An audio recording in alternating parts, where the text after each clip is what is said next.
You're listening to the Pre-Hospital Care podcast on the Medics Academy Network. Welcome back to the podcast. Today we are diving into one of the most misunderstood and essentially foundational aspects of teamwork, that of psychological safety. So our guest today is Dr. Michaela Kerrissey, an associate professor at the Harvard T.H School of Public Health and the co-author of a recent Harvard Business Review article, What People Get Wrong About Psychological Safety. What we're going to do is really ask today what it really means. Is it about being nice or indeed feeling comfortable or getting your own way in team discussions? So Michaela's work really dismantles these myths and reframes psychological safety as something more powerful, the ability to speak up, question, challenge, and indeed share critical insights without fear of ridicule or reprisal. So we're really going to unpack how psychological safety applies on the front lines of emergency care, and also what crews can do to build it in the moment, and why getting it right might be just the most important cultural shift we can make. Welcome to the podcast, Michaela. Thanks for having me on, Owen. So Michaela, I wonder if we could just start by unpacking what psychological safety is, and indeed maybe what it isn't as well. Sure. So casually, you can think of psychological safety as a felt permission for candor. Can people really say what's on their mind in the moment? We define it more formally as essentially the idea that people won't be punished or humiliated for speaking up with a question, talking about a mistake, or raising a concern. But when you really wrap that all up, it's about candor, and can you have candor, and is there an environment where that candor comes easily to people? It seems straightforward on the face, and it is, but as the idea has become more popular over the last 5 years or so, which is fabulous, it has brought a lot of misconceptions as well, in ways that the idea has been misinterpreted and misused.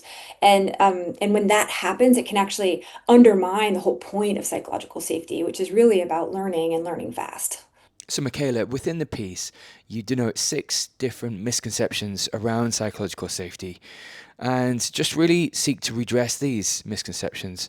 We will put the article in the show notes so people can go away and read the article. Could you maybe just speak to the first misconception around psychological safety that you address in the piece? Really around people thinking that psychological safety is just about being nice.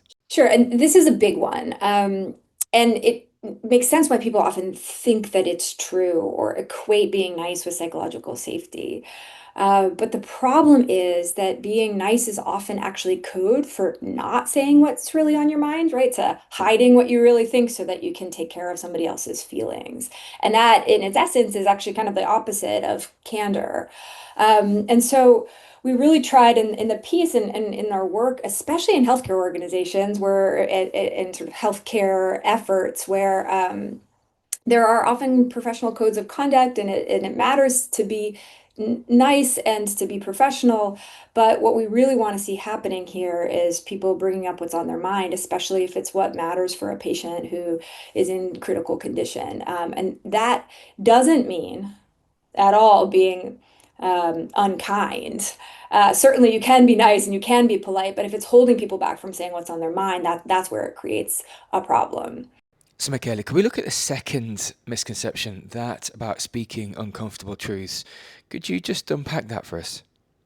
Yeah, it's a great question, because it's really easy to look around when we're thinking about psychological safety and these uncomfortable truths. We find all kinds of examples where people don't speak up with them, and that silence is something that we all experience, right? You can probably point to an example within the last 24 hours where you might have held something back that you wanted to say in order to try to sort of protect people or to protect the social environment.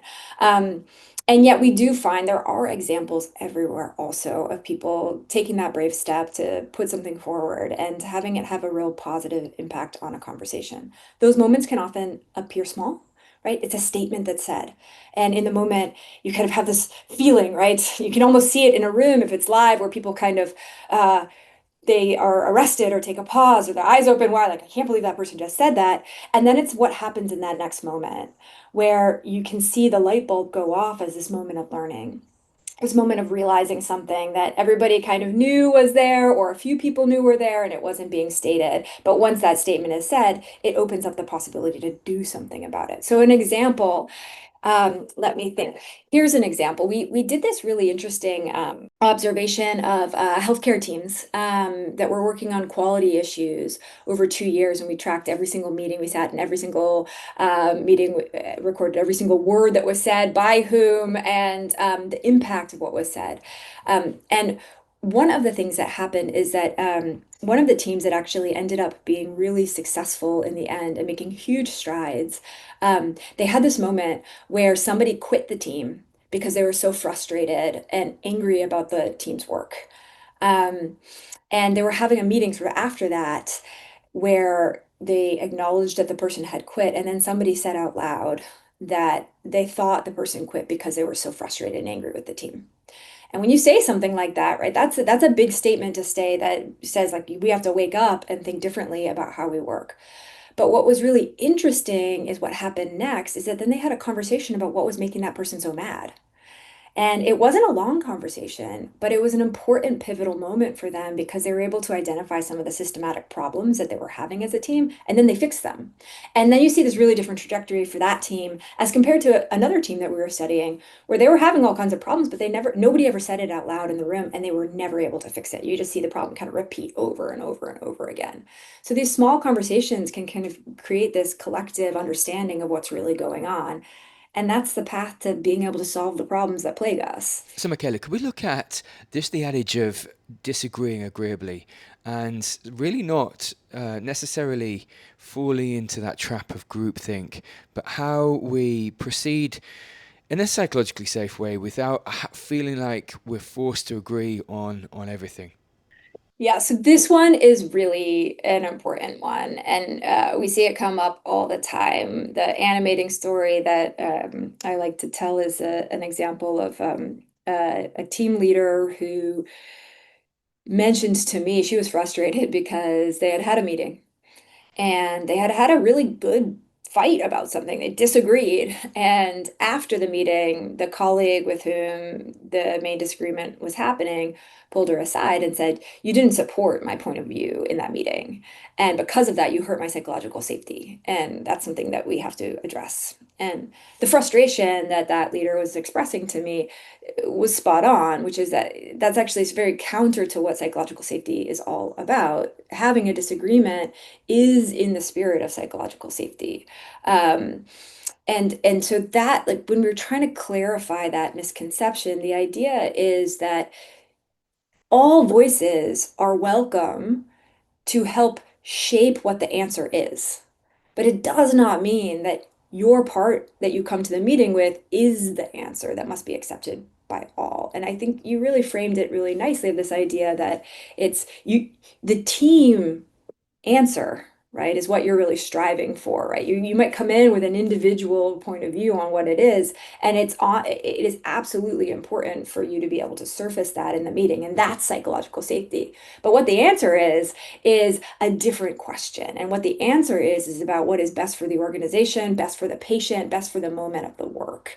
And that leap for people is a really important one because ultimately, although I would like to think one of the world's biggest proponents of psychological safety, the point isn't psychological safety. Psychological safety is the means to the end. And the end is work quality that matters, safety, quality for patients, experience that is good for both the people providing it, the providers, the staff, and the people that are receiving the service. It's not, the psychological safety is only good in so much as it helps to get there.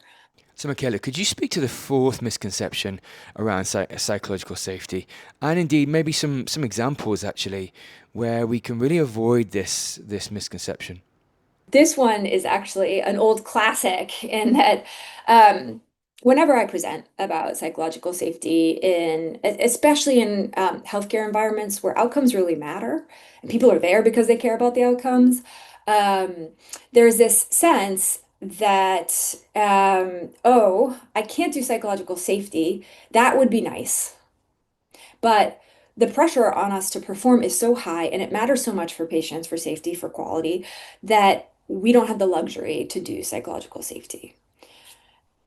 The idea that there is a trade-off here, it's a false premise. It's a false premise because what we see time and time again, we observe teams, even in high pressure environments, It's the teams that do both, right? That insist on performance, that insist that we do our best every day and we always strive for it and enable all people to speak up, that's really where you can learn as quickly as you need to learn to continue to strive for the highest quality that you can. It is hard to do. It is hard to do, but that is the goal that you're striving for. So, Michaela, could you speak to some of the behaviors that you speak to in the piece, really around just really redressing how we perceive psychological safety, some of these micro behaviors that we can start to embody and indeed to model on scene to, yeah, just to really redress the balance and sort of also just redefine what psychological safety is? Earlier, you used the word modeling, and I think a lot of this ultimately has to do with modeling. Those micro behaviors are things that we are doing, and you do yourself to try to embody what psychological safety is all about. And part of that means being vulnerable, right? Vulnerable by on your own, which is hard.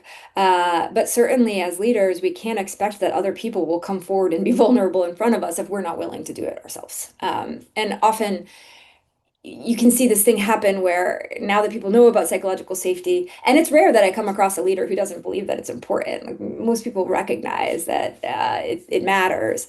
And so many people will say things like, all ideas are welcome here. Please come forward with what's on your mind.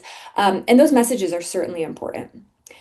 And if they're said without the backstop behind it of modeling you doing the behavior yourself, people sniff that out almost immediately, right? They say, oh, the team leader says that I should come forward with my ideas, but they're not willing to take a risk themselves. And they sort of see that happen. Additionally, many people don't really, it's a skill. It's a skill to be vulnerable, right? It's not just a leap of faith. It's also how do you do it? How do you phrase it? Where do you do it? And those are things that when you're modeling as a leader on a team, and by leader, I mean here, it's really any team member that's willing to step into this space is exhibiting leadership. By modeling that vulnerability, modeling the ability to kind of listen or take something seriously in the moment. So in terms of really micro behaviors, certain things that can happen are like, for example, admitting when you make a mistake and doing it out loud, even if it's sometimes not the most critical mistake and you could skip over it, taking the time to say it out loud, like this is what I messed up, here's how I messed it up, and here's what I'm going to do better next time, to say that out loud helps people to see like, oh, this is an expectation. I like to call it the RD principle, that reasoned dissent is a right and a duty. And I think it matters for mistakes too, but it's the right and the duty is part of this here, which is that it's your right to speak up on this team, but it's also a duty, right? It's a duty to be able to say when you get something wrong. It's a duty to be able to say if you think that there is a potential mistake or a near miss that you're about to have, to be able to name that out loud. Like it's not just a right, it's an expectation of the work. And when you're doing these things yourself, you're modeling that day in and day out. So, Michaela, could I get you to unpack really how clinicians embody these behaviors, but also how they start to redress some of the cultural aspects? Say there's a element of low morale within the culture or within the workplace. How do we start to, on a daily basis, really redress this by embodying some of these mindset shifts and indeed cultural shifts? Historically, a lot of the research in psychological safety in teams looked at leaders and what leaders do. So people with formal roles who are occupying a leadership space, and that is for a reason. We know that leaders have a huge impact on the culture and climate of organizations. But more recently, we have started to do a lot more work to systematically examine what peers do for each other in work contexts to set a climate of psychological safety and voice.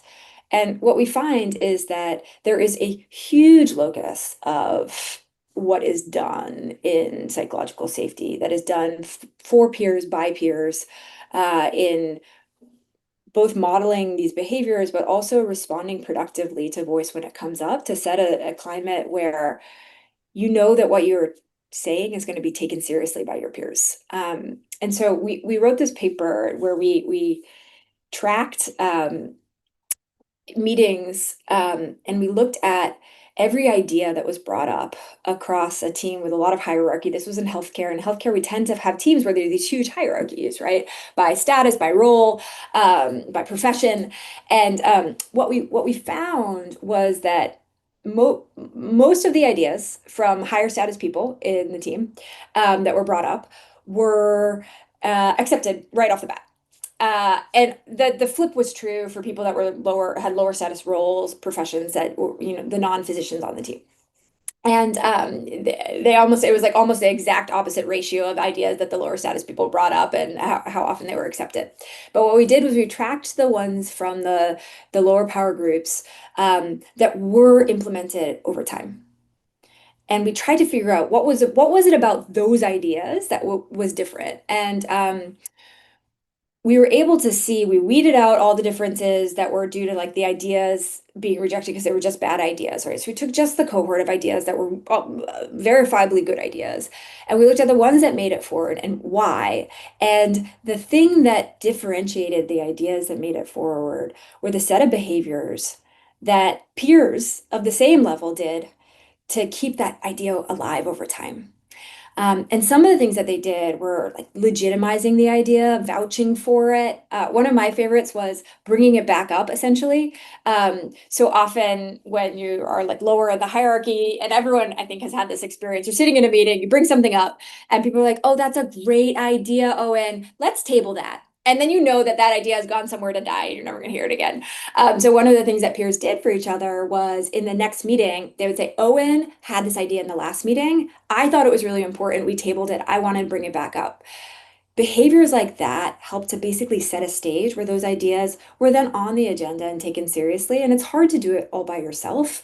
And peers have this huge role in basically creating an environment where that can happen and does happen and really changes the mix of what gets talked about.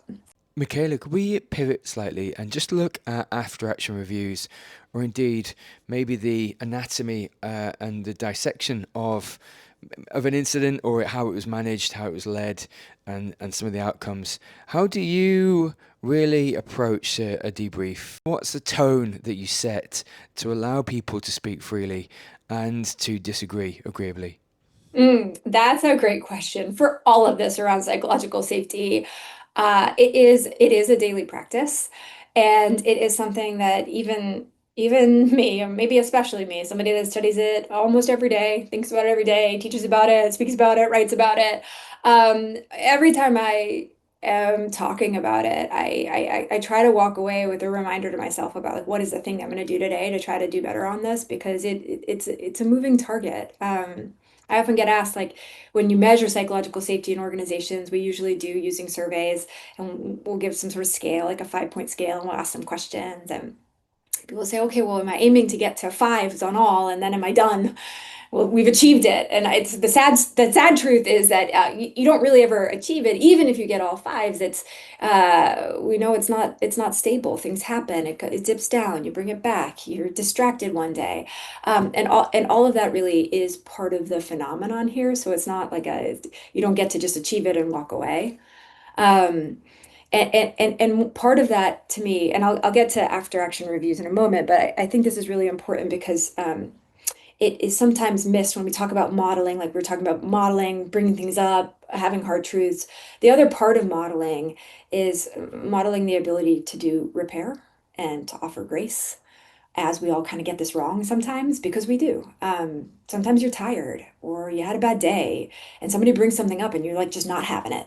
And you react in a way that you know after the fact. You maybe even know in the moment that was not quite right. And part of the real magic of making this work is to be able to also afford grace to one another, to take the time for a repair moment. And that often has to happen after. You can, if you're really on it, you can do it in the moment and take a pause and say, let me just stop myself. I know I'm not doing this really well right now. Can we take a pause and I'll come back? But often it means like you're thinking about it on your ride home later that day, and it's okay and important to take the time to bring it up the next day. And it doesn't have to be in an after action review. Often the time has already passed for that, but to just shoot someone a text, take the 2 seconds. It's often so fast, but people observe those moments of repair. And when you do those moments of repair, you're also modeling that that's part of the bargain here. You model that you can bring it up, and you model that you can give people grace when they bring up a hard thing, or they don't do it very well, or they reject something when they shouldn't have. So let me just say that, because I think it's sometimes forgotten when we talk about psychological safety. We focus so much on like doing it well that we forget to give the aspect of grace to like how do you smooth it over? How do you make this really work for people? For actor action reviews, in my own practice, in my research teams, we try to build it in throughout the life cycle of a research project. Right. So we usually do it around milestones, and we try to check in and make it somewhat structured.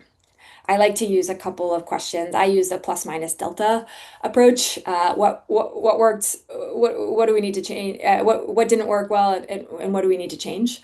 I do it in my classes when I teach as well. I do it halfway through the semester and again at the end of the semester.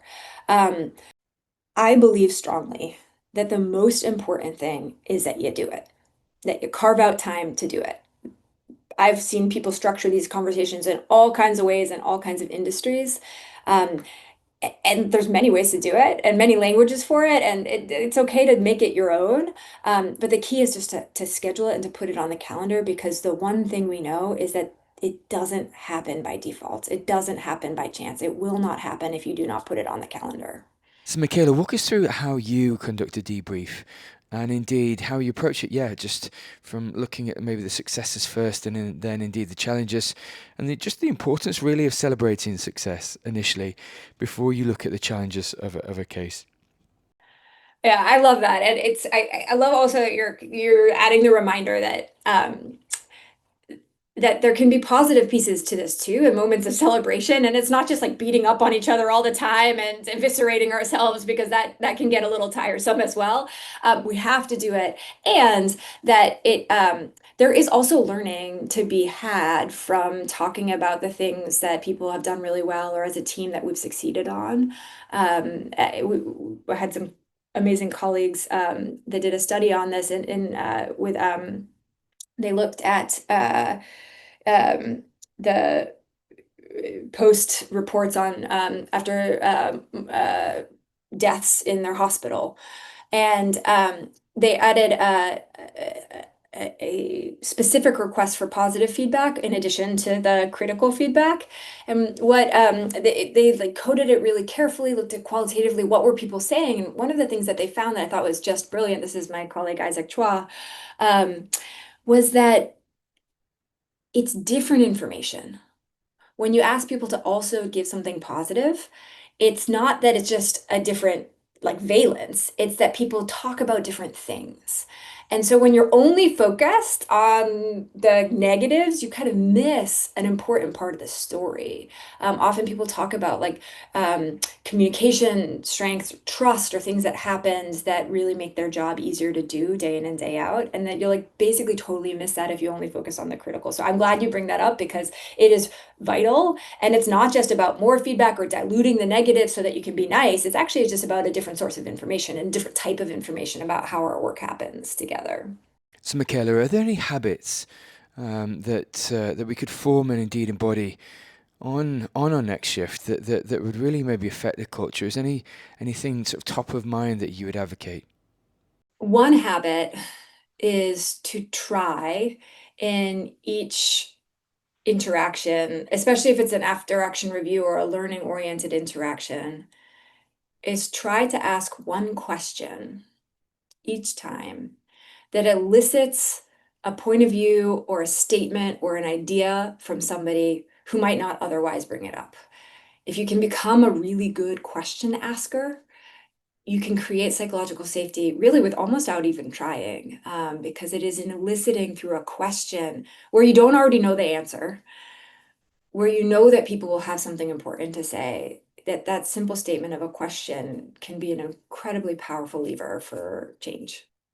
So, Michaela, just as we come into land on the conversation, I just want to thank you really for writing the piece. Like I said, we'll put the piece in the show notes so people can go away and read the fantastic piece in the Harvard Business Review. But yeah, no, I just want to say thank you, because the real mindset shift is learning to not allow politeness to get in the way of team performance, that actually we can disagree agreeably, and that we can actually also speak up when that's required. But yeah, it's a fantastic piece, and listeners should really go away and read it. Well, thank you so much for saying that. Really, it's an honor to be on the podcast and to join you because I think pre-hospital care is perhaps one of the contexts in the world where this concept, psychological safety, speaking up is most important and probably in some ways hardest to do, right? You've got huge time pressure, there's a high stakes, lives are on the line, and it is hard to do. And so that people like you and the people that are listening to this are taking the time to say, how can we do this better day in and day out, knowing the pressures we're under, that's really powerful and it means a lot. So thanks for inviting me on. You're listening to the Pre-Hospital Care podcast on the Medics Academy Network.